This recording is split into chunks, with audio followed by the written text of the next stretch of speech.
Hey, what's up YouTube? I've got a review here for the ASUS e402ma Windows 10 notebook running with a Pentium N3540 and 32 gigs of flash storage. So this is a UK variant. It's currently being sold on sale for £160 on eBuyer. I'll put the link in the description. Firstly, I would say at that price it's a steal if you're interested in this kind of device. Basically, it's a Windows cloud-based laptop, which are getting more and more popular these days, aimed to compete at the Chromebook market, but the main difference being you're running full Windows as opposed to Chrome OS. So this is mainly going to be an audio review with a couple things on the screen. I did own the device for about a week, but I decided it wasn't for me, and so I returned it, but I got a good idea of the performance and that kind of thing. So I'm going to go over some key areas and give sort of the objective view and also my experience and opinion. And hopefully that'll help you decide if this is a device in the budget range for you. This is definitely quite a lengthy video. If you want to just skip to my summary, then I'll provide a button to do so. Okay, so starting off, I'd say the most important thing is to cover is performance. So it's running a Pentium N3540, as I said. So this is a Bay Trail processor. Whilst they came out about late 2014, they're still just as relevant as the newer processors that Intel are bringing out, such as Braswell, because Intel are focusing more on the power usage and the internal graphics rather than the CPU power. Obviously, in the hierarchy of mobile processors, the Pentium is at the bottom. You should be aware of this. It is a budget device, so it's not designed for complex tasks such as video encoding or editing, photo editing, anything like that. Really, it's a processor aimed at your basic tasks, such as handling documents, browsing the internet. It's got 2 gigs of RAM, which is characteristic of laptops around this price point. It's an okay amount. You can't do any severe heavy multitasking, but getting onto the kind of things I used the laptop for, it handled web browsing very well, even handling some more complex websites, loading them in a few seconds.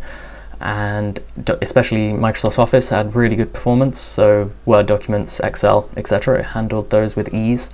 And in terms of multitasking, you can definitely run many tabs on, say, Chrome at once along with the documents, and I didn't experience too much hanging as such with the system, partly due to Windows 10 being quite responsive. So in this price point of budget laptops, you commonly find the Celeron N3050 or Celeron N2840. So the main difference between the Pentium and the Celeron is that the Pentium is quad-core and clocked slightly higher. It's clocked, by the way, at 2.16 gigahertz, boosting to 2.6. So as you can see, there's some benchmarks here from notebookcheck.net. I'll provide the link. What I'm just trying to show with those is the raw power from the Pentium. These are probably more synthetic benchmarks, but it does translate to real-world performance. For example, in the Octane benchmark, I got a score of around 9,000 with the Pentium N3540. However, trying some Celeron-based laptops out in stores, only got about 6,000 or 7,000. So in terms of browsing, you're getting the advantage of more powerful CPU. And at this price, £160, the Pentium is a big improvement over the Celeron, which makes it a very good value proposal. In terms of gaming, I wouldn't say this is a processor designed for gaming at all. I'd say it can handle some basic games such as maybe Hearthstone, your Flash games, kind of 2D games, I don't know, Binding of Isaac, etc. It can handle those quite well, and also I've seen some people try and play Minecraft, the Windows 10 version, which runs somewhere around 20 FPS, I believe. So if you're a gamer, this isn't the laptop for you. Hopefully you're aware of that already. But if you just want to pass a little bit of time with a simple game, then there's definitely an option. Okay, so getting onto storage, you have 32 gigabytes of eMMC flash. Fun fact for you, eMMC stands for Embedded Multimedia Card, and basically it's flash storage akin to, say, an SD card. It's not quite as fast as solid-state storage, which you get in very high-end devices, desktops, as well as laptops, but using Crystal Disk Mark, I got read and write speeds of 180, respectively, which is, compared to a standard 5400 RPM laptop mechanical hard drive, it's about twice as fast, I would say, so it means you've got a more responsive system in terms of the OS. Obviously, you've not got a lot of room here for videos or photo collections. You should be aware of that when buying this. But really, you've got about 15 to 20 gigs to play with in terms of the programs, so you can get quite a lot of programs on there and maybe a couple games. However, an important point to note actually is that on the underside of the laptop there is a dedicated slot to put a 2.5-inch laptop drive in it. Now, the only unfortunate thing is I believe this may void your warranty, but the option is there to even buy an SSD if you're, if you have the know-how, and you can install that in there and boost your storage. If I were to do that, I'd recommend getting a solid state drive. They're available quite cheaply these days. For example, you can get about a 128 gig SSD for about £40, which is quite inexpensive, and that will really speed up your system and give you a bit more storage to work with. An important thing to note, obviously, is you may need to invest in external storage if this is going to be your main device, but external hard drives aren't too costly these days. You can pay about £40 for a terabyte. Obviously, that will incur an additional cost, but if you have a desktop already with a hard drive, then you won't need to invest in this, obviously. Okay, on to the ports and connectivity. So typical of laptops around this range, there's two USB ports, one of which USB 3.0 and one 2.0. You've got an Ethernet port included, which is quite a good feature, I'd say. They're disappearing from laptops these days, but it's nice to see ASUS included one.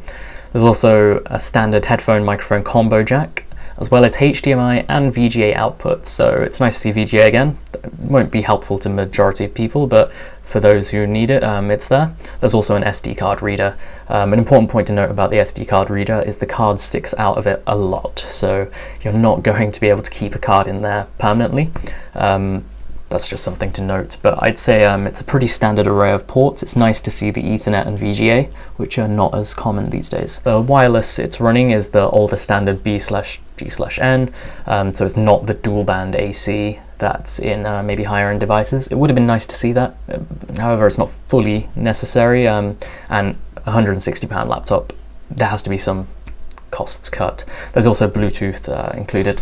Okay, so on to a big one, the display. It's a 14-inch 1366 by 768 glossy TN panel. So I'd say this is one of the weaker aspects of pretty much any laptop around this price range. The Windows ones, Chromebooks are another ballgame, but I would say the sharpness is reasonable at this size. I'm used to using a 23-inch 1080p monitor, so they're relatively the same sharpness. The colors, again, are okay. I'm no expert in it, but I found things looked okay. I can't say they're amazing. The main issue is the viewing angles, as it's a TN panel, so tilting the screen back and forth, you can see a big shift in the colors you experience.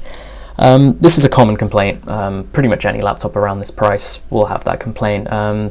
I'd say if you're the only one using the laptop, there's no one, I don't know, sitting next to you trying to look at the screen, it's not too bad, but that's where you'll run into trouble. If you're trying to look at the screen from an angle, it's just not going to end well. So it would have been nicer to see a better screen, but at this price, it's to be expected. Okay, going on to the sort of build and form factor, maybe I could have covered this earlier, but the dimensions are 33.9 centimeters by 23.5 by 2.19 centimeters thickness. So I'd say that's typical for a 14-inch notebook. It weighs 1.65 kilograms, which I'd say is an okay amount. It's not too heavy. I mean, comparisons I've made to the Acer CloudBook 14, 1.6 kilograms, the HP Stream 13, 1.55 kilograms. Those are also cloud-based Windows notebooks, so it's an okay weight range. Comparing it to some really high-end stuff, it's only a few hundred grams heavier than, say, a MacBook Air, so it's not a huge weight. It's reasonably portable because of that 14-inch size, especially compared to 15.6-inch laptops you get. In terms of the build quality, I'd say it's quite solidly made. It's all plastic, unfortunately, which is a little cheap feeling, but I'd say it's not too bad. It's got a nice blue color and a nice logo on the back. That's all I could really say about the build of it. I'd say it's quite reasonable. It seems durable.